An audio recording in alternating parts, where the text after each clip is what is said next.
Last week, an artwork at London's National Portrait Gallery created a stir after it revisited Winston Churchill's role in the 1943 Bengal Famine. Millions of Indians died back then, and now this artwork has been removed after growing outrage. In fact, the 40-minute-long video installation titled Persistence referred to the starvation of the Indian population by Churchill during the 1943 famine. This came as a surprise in the UK, which venerates Churchill as a leader who stood up to Hitler and helped win the Second World War. But this was followed by pushback from powerful quarters.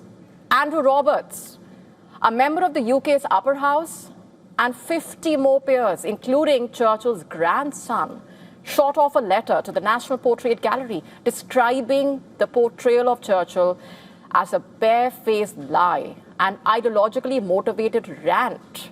They stated that the Bengal famine was caused by a typhoon. They also claimed Churchill told his war cabinet to make every effort to help those affected and even asked international leaders to send food grains to India. Now, why did an award-winning artist, Helen Kammock, decide to withdraw her video installation is the immediate question. As per reports, she claimed that there was incredible pressure on artists and institutions to bend to external pressure and to be silent. But she also emphasized that to challenge and explore ideas and history is vital to a healthy society. On its part, the National Portrait Gallery distanced itself from the views in the video and acknowledged the opinions of those who were offended by the reference to Churchill.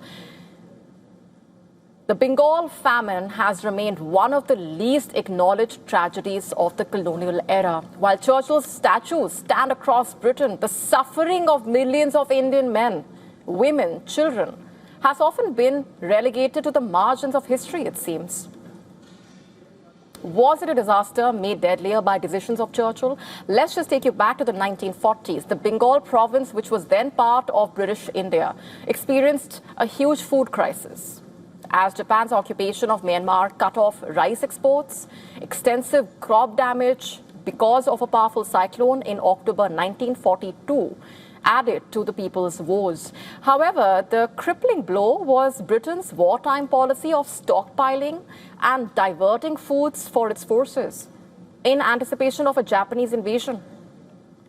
As part of this denial policy, the colonial administration aimed to prevent food stocks from falling into enemy hands. It also confiscated boats and carts, thereby disrupting transport network, which made it harder for food to actually reach those in need.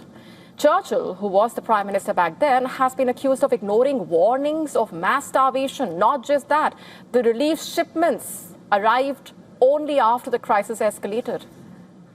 Owing to the subsequent price inflation, food became unaffordable for millions, basically. Families sold their possessions to survive. Entire villages were pushed into starvation. Thousands flocked to Kolkata in search of help, only to die on the streets from hunger and disease. And by the time the crisis eased, an estimated 3 million people had perished, 3 million lives. The latest controversy over Churchill in the UK raising uncomfortable questions that Britain needs to answer. Is Britain still in denial about the systemic exploitation of India during the colonial rule? Will the UK government offer an unconditional apology to millions of Indians who lost their lives? The Bengal famine remains a painful reminder of that dark chapter of colonial rule. To stay up to speed with the latest news, download the WION app and subscribe to our YouTube channel.